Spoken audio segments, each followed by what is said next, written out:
Okay, everybody, there is a lot going on in a certain Eastern European country, and it's not Ukraine. We will talk about Ukraine, but it's Romania.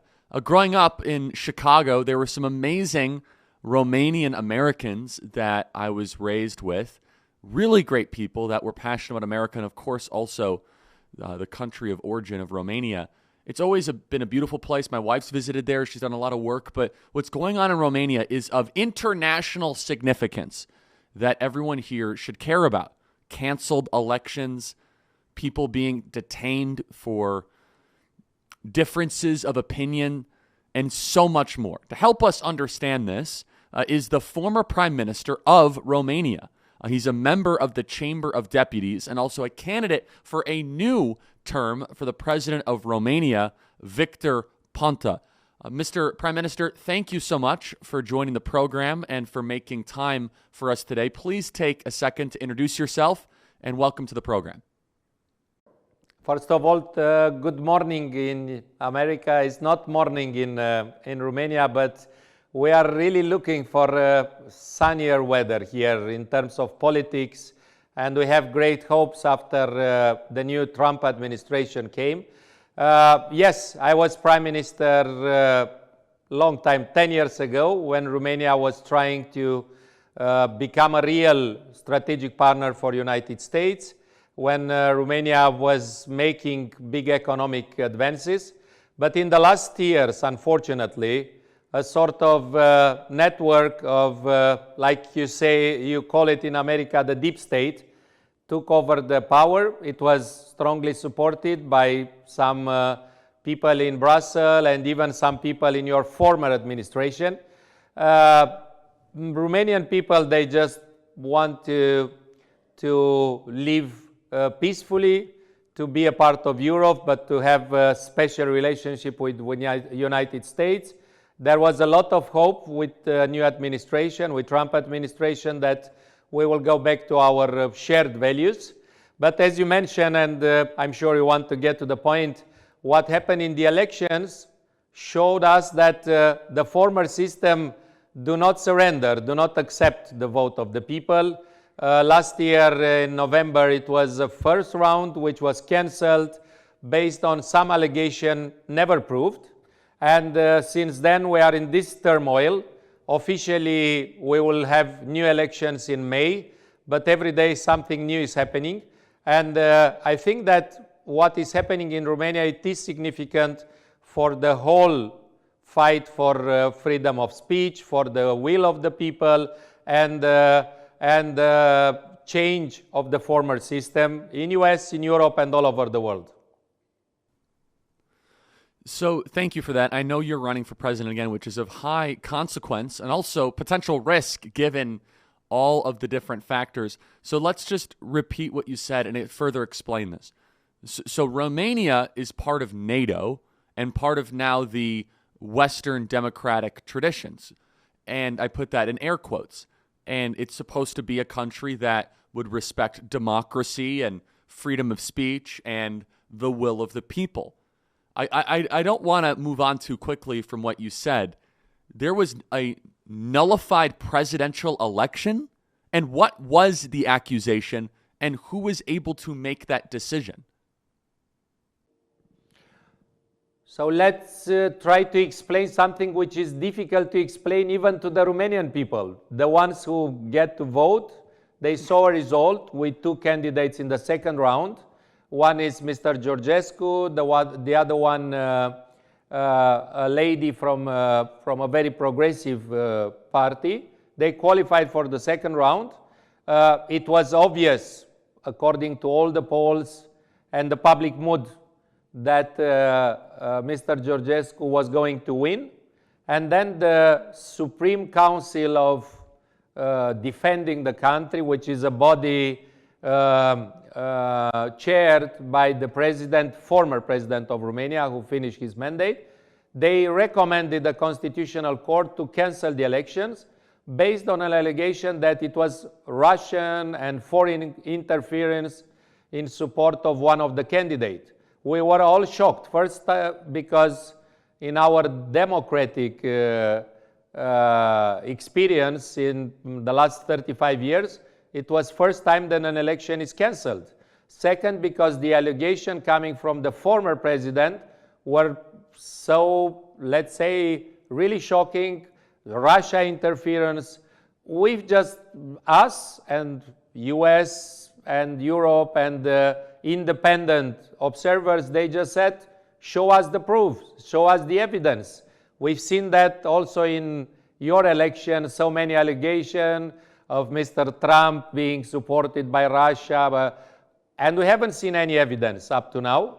The election was still cancelled by the Constitutional Court, and the turmoil, the angriness of the people, it's going towards the idea you don't accept our vote unless our vote is the direction that you wish. Something that Vice President Vance underlined in the recent Munich conference speech, and which our political establishment rejected, but the majority of the people consider it right and true regarding our situation. So I have to stay on this for a second. So this sounds very similar to what happened in America in 2017 when they were criticizing President Trump for being a Russian agent. What was the supposed interference? Were they complaining about Facebook ads or TikTok or something on X? And you have a constitutional court that has the ability to nullify the will of the Romanian people? So the main allegation was that the TikTok campaign of one of the candidates has been massively supported from outside of the country and by a state entity. This is called in this Supreme Council of Defense statement.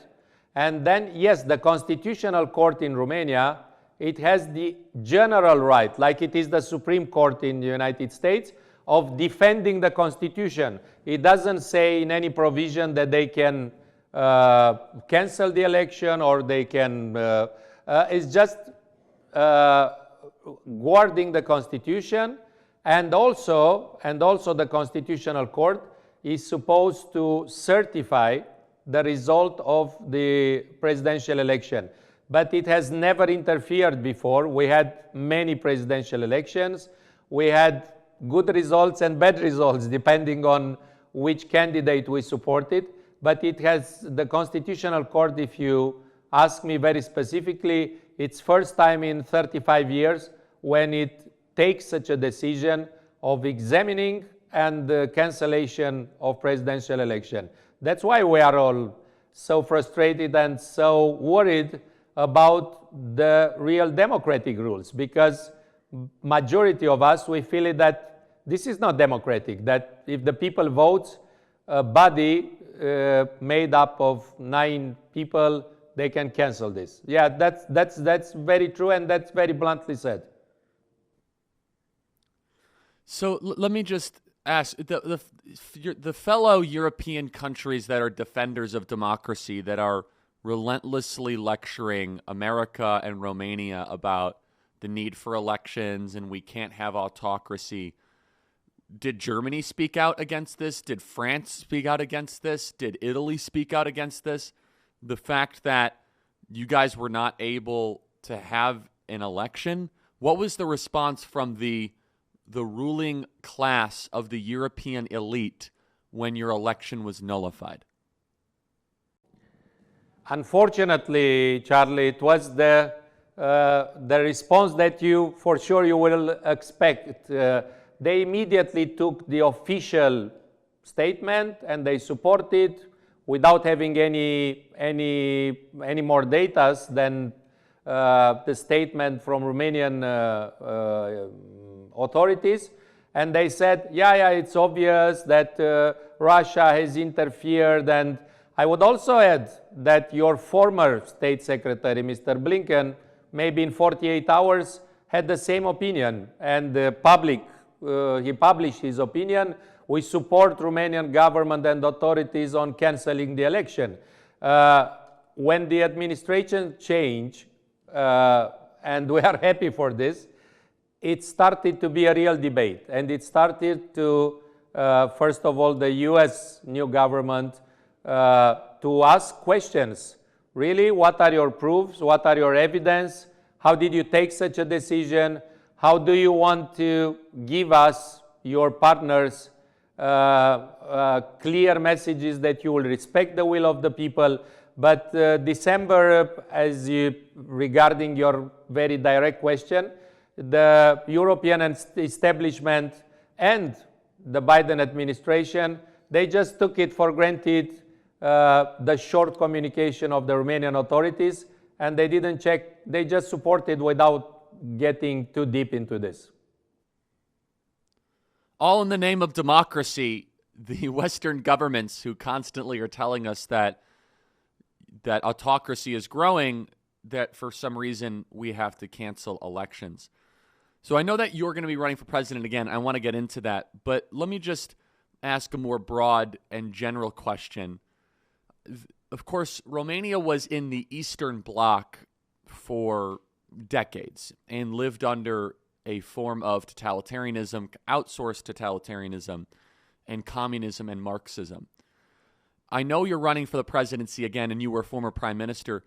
Are you concerned that the country that you love, that you want to serve again, is becoming more like a Soviet top-down dictatorship than a Western liberal democracy? I am very concerned because I've seen what happened in Romania in the last years. And because you mentioned, yes, we come from the communist bloc, but even during the Soviet time, we succeeded to preserve our national values, which is loving our country, religion, family, traditional values, which are very close to our mentality. And in the last years, we felt like coming from Brussels this time, not from Moscow, it was the same effort of trying to change our values, our mentality, our traditions. And the reaction of the people, including myself, it was like, look, we want to be in Europe, we feel well in Europe, but we want to be Romanians, and we want to put Romania first. And that's why the majority of Romanians, they were clear supporters of President Trump when saying America first. It's something that not only Romanian people, but I think the Eastern countries felt even more than the Western ones. It was a sort of dictatorship of unnatural and unspecific values from Brussels, besides the huge bureaucracy, the hypocrisy coming from there, and this very easy Orwellian speech. If you are with us, you are good. If you disagree on something, you are with Russia or you are with somebody bad. It was a huge pressure, and this is how I explain why the two candidates coming from the government, from the main parties, they did not even qualify for the second round. It was first time in our democracy, and it gave a very, very strong message about what Romanian people really want. A big change, not changing the Moscow Times with the Brussels Times.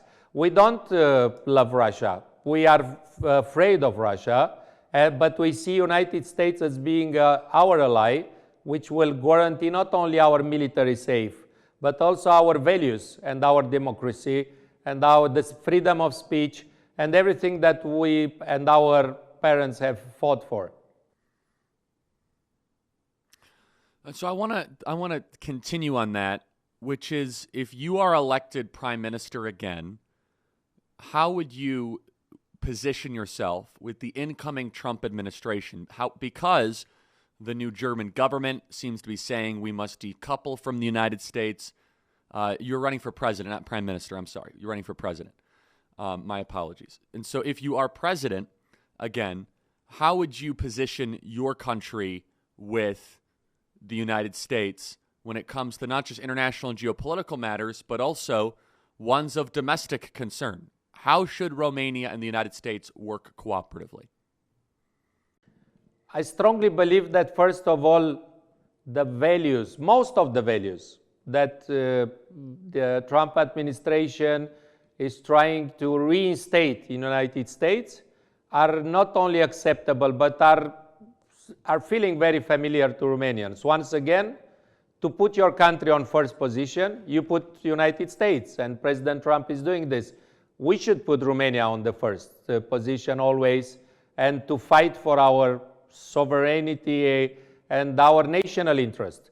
Also, once again, that respecting all the people, but we have a tradition, we have a religion, we have our values which should be respected, and in Europe, we just have to be member of a club, but not surrendering our tradition and our national interest. Being more concrete regarding this new, because it's a new, let's call it a conflict between US and the European establishment. First of all, I think that the idea of change, it's more than necessary for Europe like it is for America. Whatever it's important about reducing bureaucracy, getting back to the real values, cutting off the Soros fake values that were imposed, it's something good for Europe and it's something good for Romania.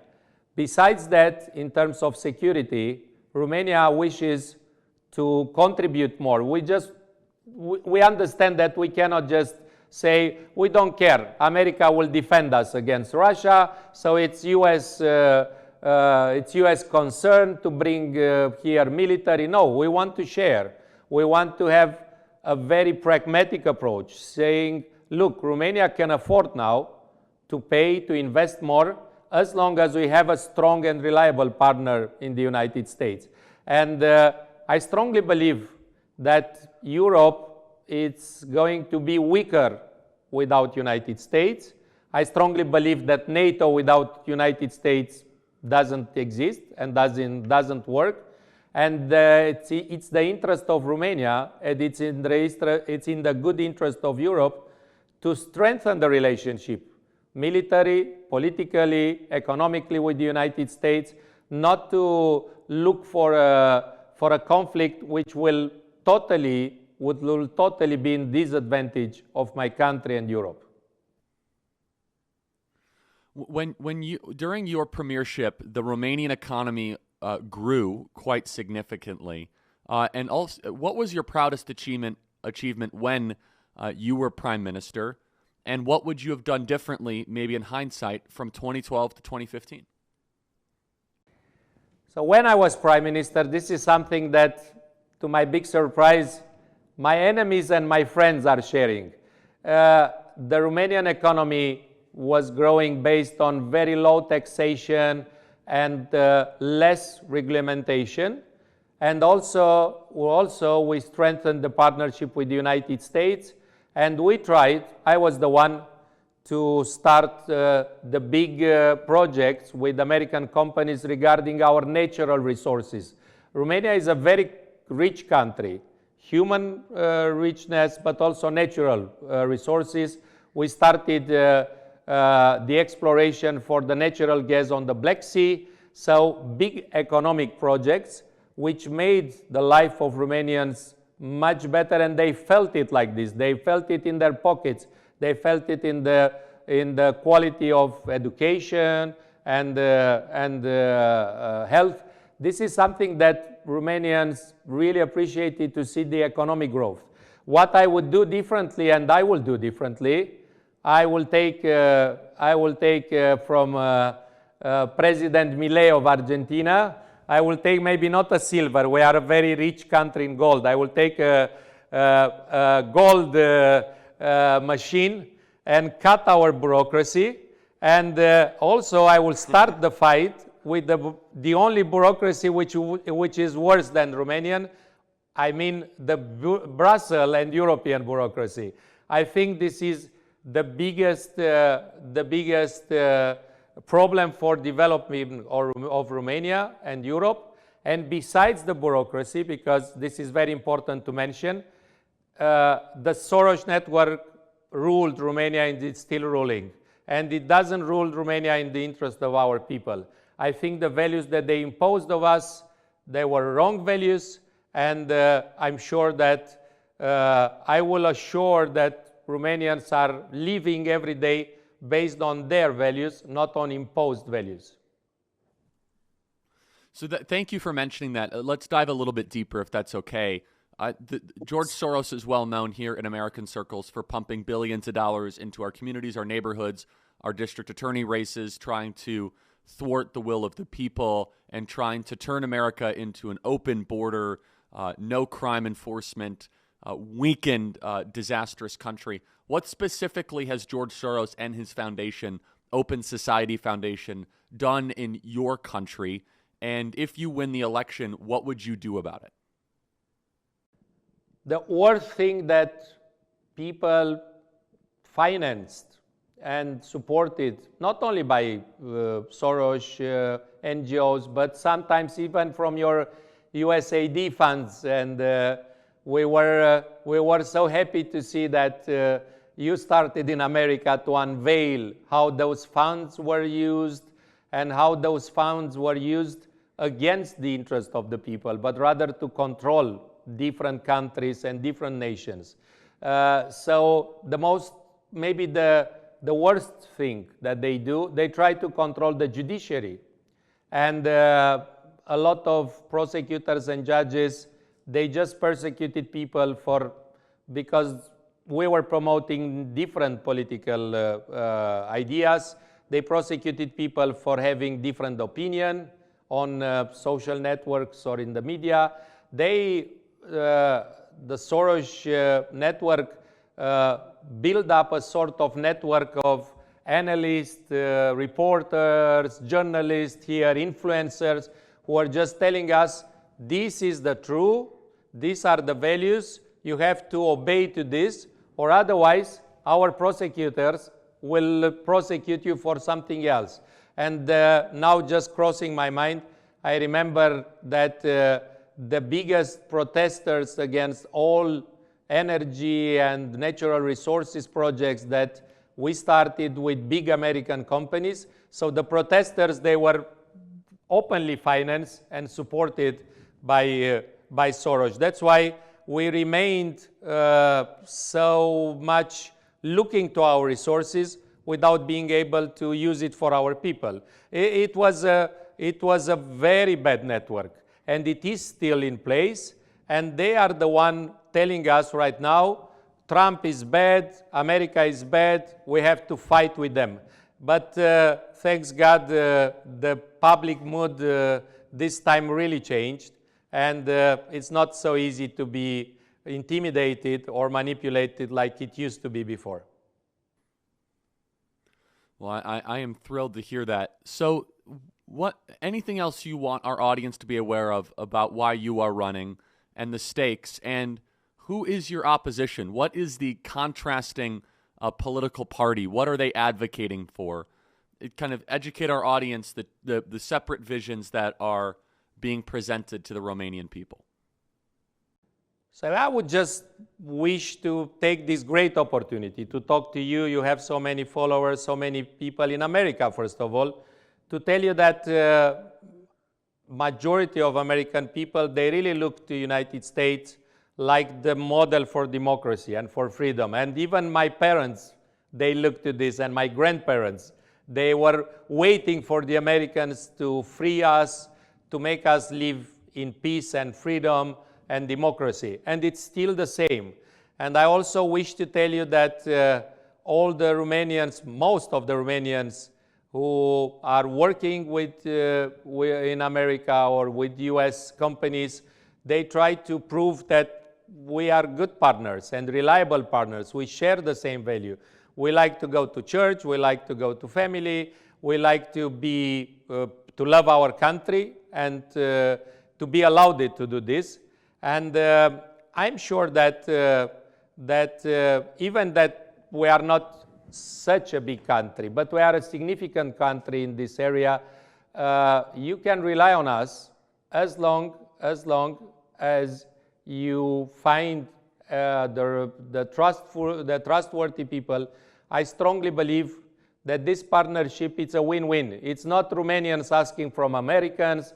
It's rather, let's live together on the same, sharing the same values. Let's do business together. Let's defend together and pay our fair share for this.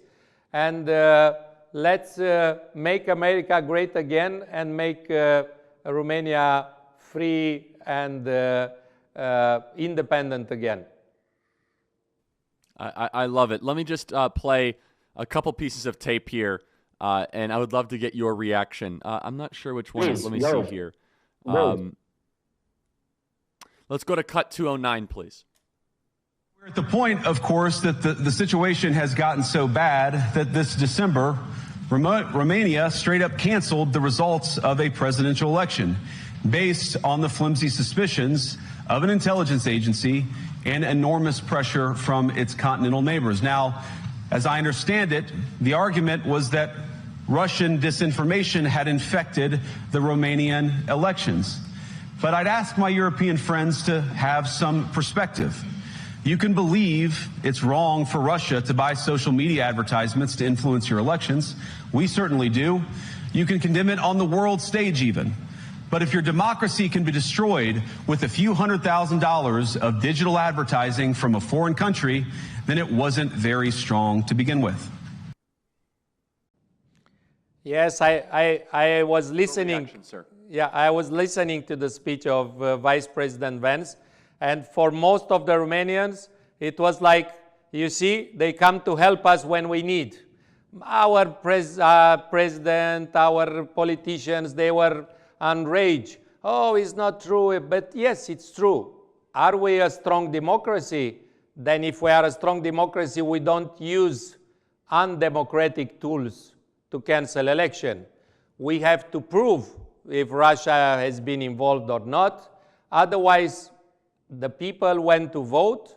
You have to respect that vote. That was the message that I got from Vice President Vance, and I think it was what the majority of Romanians wanting to hear, and they were pleased to see that our big partner finally has such a strong voice supporting the Romanian people will. Very good to have you on the program, sir. Thank you for all of your time. I would love to visit Romania. However, I will say this. As a Westerner, I don't know, under current leadership, if I were to come to Romania, I might be arrested under the direction that it's going. So we need you to win the presidency or whomever, whatever party, and then I would imagine I would be welcome in your country. Is that correct? It's more than correct. You will see Romanians are wonderful people. It's a wonderful country. And we will fight for our rights, and we will be most welcome to a new, free and democratic Romania. I'm sure about it. And it's going to be very soon. We'll be watching very closely, and hopefully you'll be able to restrain the Soros influence and return to a free society. Thank you so much, and best of luck. Thank you so much. God help us.